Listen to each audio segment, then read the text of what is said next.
breaking news.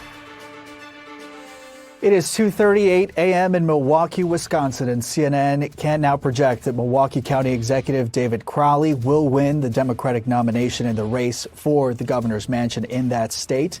This means that Crowley will be the one to face off against Republican Tom Tiffany come the general election.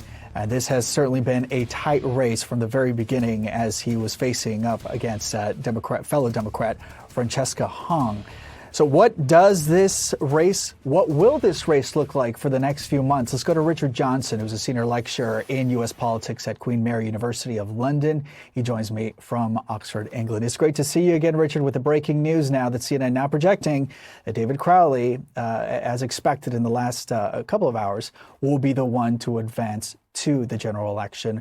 What is your initial reaction? Any surprise?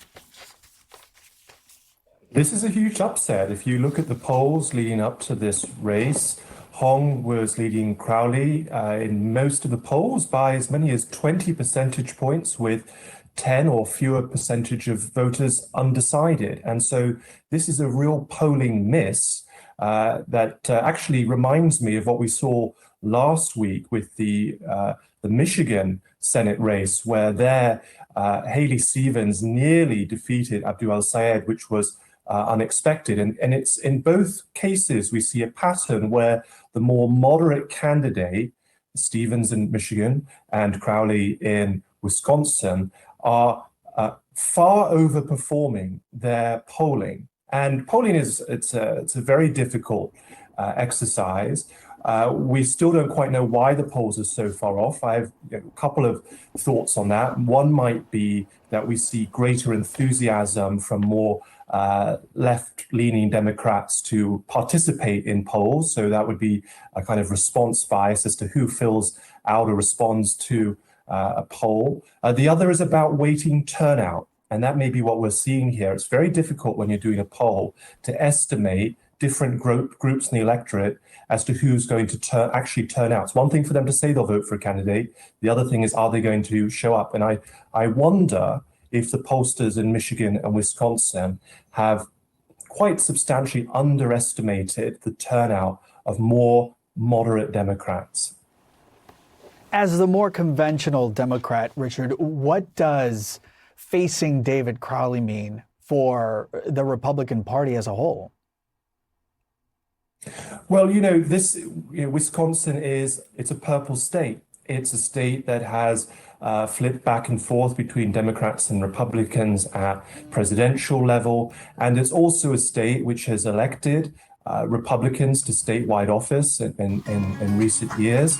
Wisconsin had a very famous Republican governor, Scott Walker, who pursued really quite a conservative policy agenda, and Democrats tried to recall Scott Walker on a couple of occasions and was unable to do that. Those elections are often fought in Wisconsin on a knife edge. Wisconsin's also seen highly competitive state Supreme Court elections, which have been decided on a knife edge.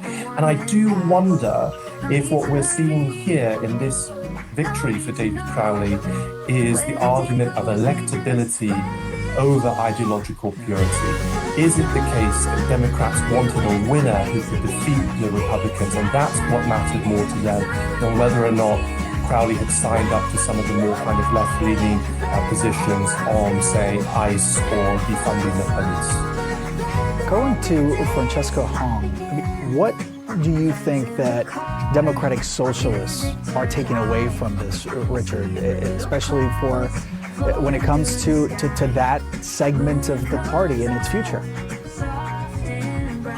Well, I thought it was very interesting seeing the response of Alexandria Ocasio-Cortez and Bernie Sanders to Francesca Hong's candidacy, which was to say that they didn't want to get involved in this race, which is quite different from some of the other cases where Sanders was very happy to endorse El-Sayed. There's been an important contest in Minnesota with Peggy Flanagan, and Sanders was willing to endorse there, but not here in Wisconsin. And I think with Hong, she clearly did have some flaws as a candidate.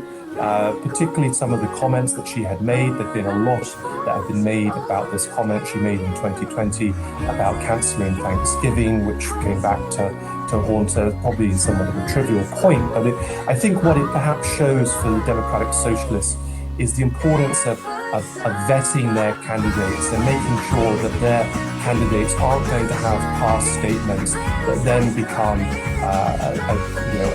weight around their neck in the campaign, particularly if these contests are going to be fought on such narrow margins. You don't really have room for error in these kinds of contests at the moment for the Democratic Socialists. Do you expect Francisco Hong appearances on the campaign trail for the next couple of months? Well, look, I mean, I heard earlier on there's your previous guest was talking about there being a unity breakfast or maybe a brunch. Now the results are coming out really quite late in the US because some people want to catch up on some of their sleep. But look, I think the nature of partisanship in the United States is at the moment so strongly almost tribal that I sort of have a bit of a working theory that it doesn't matter a great deal who the parties put forward as their nominees. It can make a difference on the margins and in close races, like potentially the one we might see in Wisconsin, that could make a difference.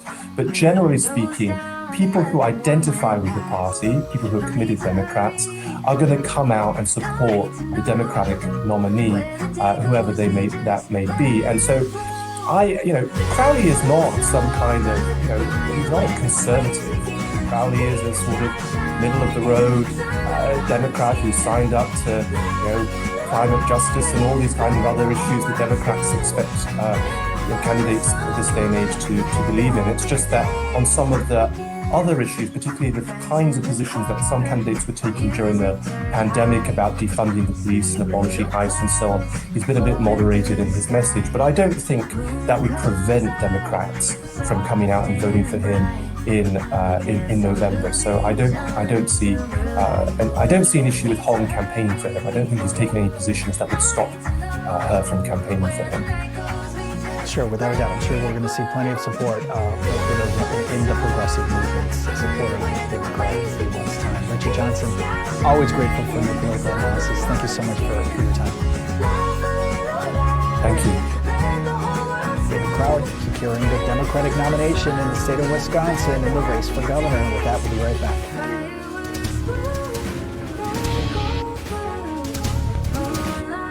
CNN Newsnight with Abby Phillip. Brought to you by